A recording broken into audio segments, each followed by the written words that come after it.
Assalamualaikum warahmatullahi wabarakatuh. Alhamdulillah wa ta'ala wassalatu wassalamu ala sayyidina Muhammadin Mustafa wa ala alihi wa sahbihi as-sidqi wal wafa wa ba'du. Yang terhormat para guru-guru kita,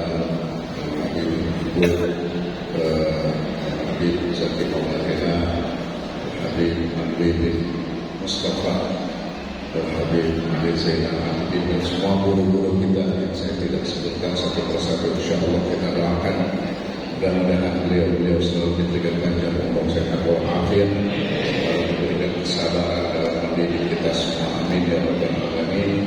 Yang terhormat wasuli kita, ketua DKM Masjid Baitur Rahim. Maaf saya nyebut ini cepat-cepat juga dibatasin baru 15 menit. Yang lama-lama ya. Saya langsung aja, ini kita berada dalam sebuah majlis dalam rangka memperingati haul salah satu, kalau saya sebut mungkin the greatest scholar, Islamic scholar in the world, ulama terbesar dalam sejarah manusia, dalam sejarah umat Islam. Kita udah banyak tahu, tadi udah dikasih tahu, Imam Syafi'i wafat di akhir bulan Rajab tahun 204 Hijriah. Berarti sekarang haul yang berapa? Haul yang berapa? Haul Imam Syafi'i. Ini sih orang nanya haul sulit. Berarti haul yang berapa? Wafatnya 204, berarti 1240 ya. Haul yang 1240. Alhamdulillah kita menjadi pengikut mazhab Syafi'i. Perlu diketahui bahwa kalau kita belajar fikih, kalau bisa jangan keluar dari 4 mazhab ya. Saya biasa menyebutin mazhab pasti dari yang senior dulu, yaitu Imam Hanafi, Imam Maliki, Imam Syafi'i, dan Imam Hambali.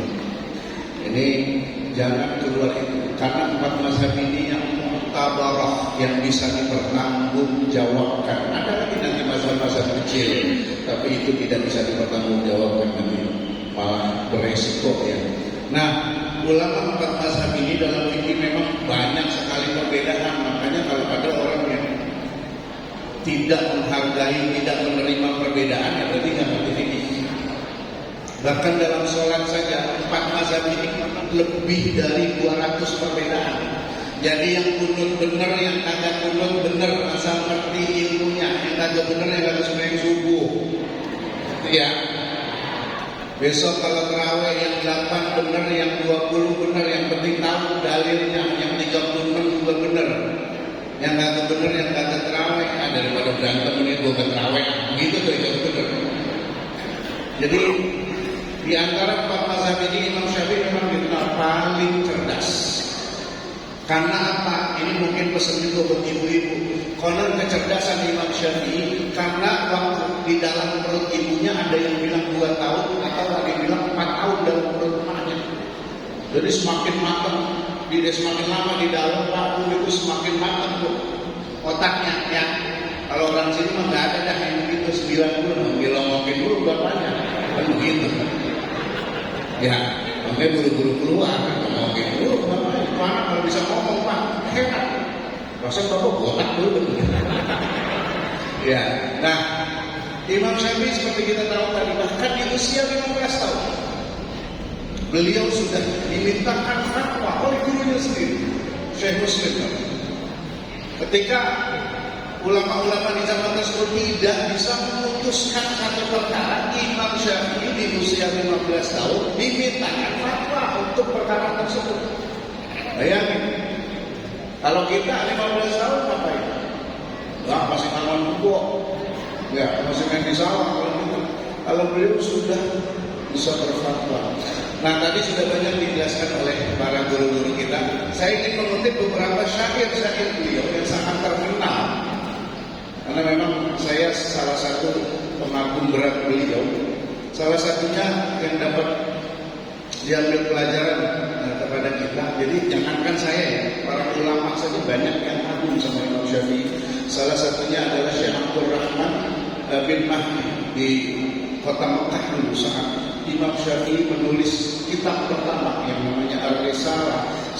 saking kagumnya Syekh Abdul Rahman bilang, tidak ada satu sholat pun yang saya lakukan kecuali saya selalu mendoakan Asy-Syafi'i. Dia pemuda yang sangat jenius, masih muda waktu cerita itu. Dan Imam Syafi'i wafat hanya dalam umur 54 tahun, masih muda. Ya ukuran sekarang itu masih muda ya. Tapi karya-karya beliau bahkan beliau sudah bisa merubah dunia. Bahkan 50% umat Islam di dunia bermazhab Syafi'i. Dan alhamdulillah saya syukurillah, saya beberapa kali berziarah ke makam Imam Syafi'i di pinggiran kota Kairo.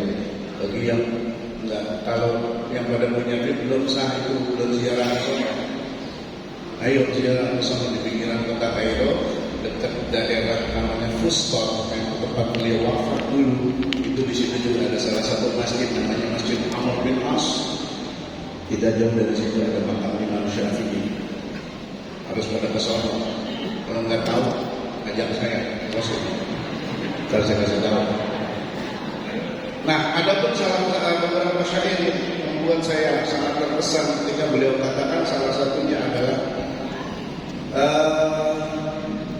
ketika beliau mengadukan waktu masih belajar, ketika beliau mengadukan ke Imam Waqi, salah satu gurunya, tentang tumpulnya hafalan beliau pun sempat bermasalah dengan ingatannya untuk menghafal. Beliau katakan, syaqatu ila waqi'in su'ahifsi fa'arsyadani ila tarkil ma'asi fa'akhbarani bi'anna al-ilma nurun wa nurullahi la yuhdi lil 'as.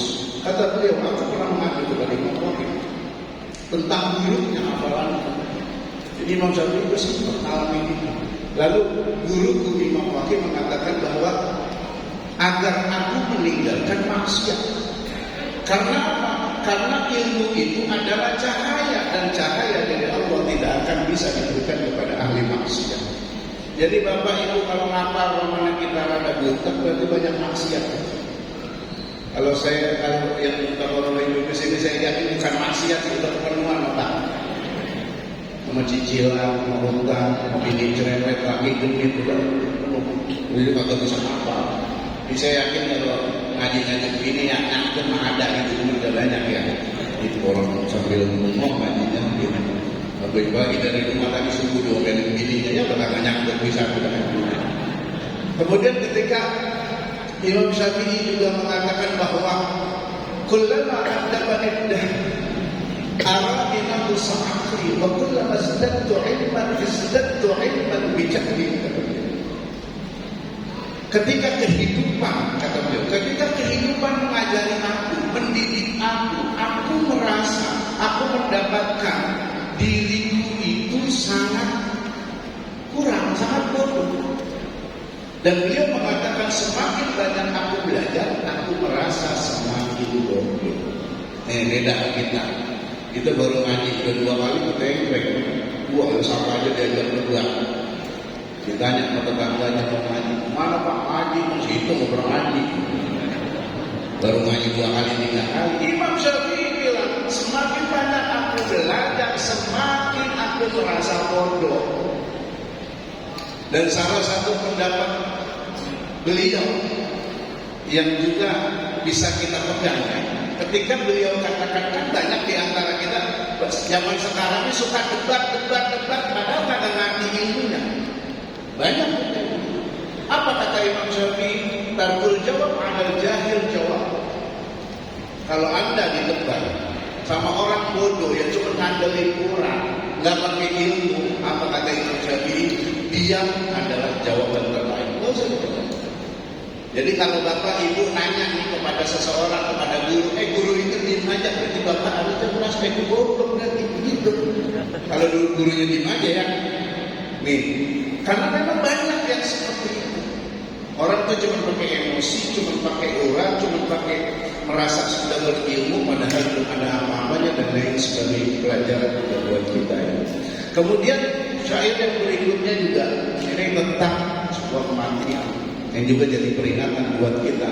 Ketika beliau katakan kamin sahihin man la bi ghairi 'ilmin wa kamin sahihin 'asha hayyinan min ad-dahr fa kam min fata amsi wa asbaha dhahikan bukan musjid akfaruhu wa walayat. Berapa banyak orang sehat meninggal dan pakai sakit? Ingetin kita. Dan berapa banyak orang yang udah sakit-sakitan panjang umur? Kan banyak yang gitu ya. Yang sehat meninggal dan pakai sakit banyak bu. Banyak orang naik pesawat udah sehat jatuh pesawatnya meninggal kan. Yang sakit-sakitan justru panjang umur. Kadang-kadang kita kan selalu tahu ya. Ini romanya hati-hati, dikit lagi. Ambekannya udah susah. Gitu kan kalau kita ya. Nenek romanya pendek umur nih. Ambekannya udah susah. Begitu kata kita. Dia sembuh, kita yang mati. Itu berarti emang belum ajar ya kan. Tapi juga beliau katakan fakam min fata amsi wa asbaha dhahikan wa qad musijat akfaruhu wa huwa la yadri. Berapa banyak anak muda yang masih lincah, masih seger, masih anak muda. Tapi Imam Syafi'i dia tidak sadar kain kafannya sudah diletakkan. Artinya anak-anak muda juga jangan merasa bahwa masih lama, belum tentu. Itu kalau bocah sekarang ya Pak ya, pada sombong sampai mati itu pengen duluan juga. Itu semua ya jadi rahasia Allah. Cuma Imam Syafi'i sudah mengingatkan kepada kita. Dan alhamdulillah kita udah tadi dengar penjelasan bahwa misalnya Imam Syafi'i seorang fakih, seorang muhaddis, seorang ahli usul fiqh, seorang bahkan dikatakan sebelum Imam Syafi'i muncul itu ulama-ulama dulu itu punya ilmu tapi kurang terarah. Maka semenjak kemunculan Imam Syafi'i, apalagi beliau memang menciptakan kaidah-kaidah usul fiqh, barulah di situ keilmuan mulai terarah. Ada yang namanya misalnya kan kalau di sesuatu hukum yang belum ada di aturan dan hadis berarti kan fikih. Fikih itu membuatnya harus pakai usul fiqh, gitu kan, prosesnya harus pakai usul fiqh. Maka Imam Syafi'i ini dianggap sebagai sesuatu yang sangat fundamental dan disepakati oleh para ulama. Betul, ketika Allah dikatakan Allah akan menurunkan seorang mujaddid, seorang pembaharu di setiap 100 tahun, dan disepakati di tahun tersebut Imam Syafi'i dianggap sebagai mujaddid yang terbesar. Dan perlu tahu juga ini kelemahan kita Bapak Ibu, tolong pelajari sejarah dengan baik. Banyak banyak tetangga-tetangga kita, saudara-saudara kita yang tidak bermazhab, hati-hati. Yang tidak bermazhab sampai mereka mengatakan, Imam Syafi'i kalau mengeluarkan hukum hadisnya bukan riwayat Imam Bukhari, ya berarti agak ngerti sejarah nih orang. Bahkan ketika Imam Syafi'i wafat, Imam Bukhari baru umur 2 tahun. Jadi memang jauh sebelum Imam Bukhari lahir itu adanya para ulama 4 mazhab. Makanya hati-hati. Kalau ada mau bilang ustaz ya ini kagak bermazhab, berarti itu nama itu palsu. Karena apa? Mazhab itu memudahkan kita. Saya tanya Bapak Ibu yang ada di sini, kalau minum kopi pakai gelas atau pakai termos langsung? Pakai gelas. Kalau pakai termos bisa? Kalau nggak bisa, kita disuruh kembali ke Al-Quran, nggak usah pakai mazhab, kembali ke hadis, nggak usah pakai mazhab. Saya tanya Bapak Ibu kalau baca Quran paham apa kagak? Enggak kan? Kalau mau baca artinya, paham artinya pakai Quran. Terjemah, yang terjemahin siapa?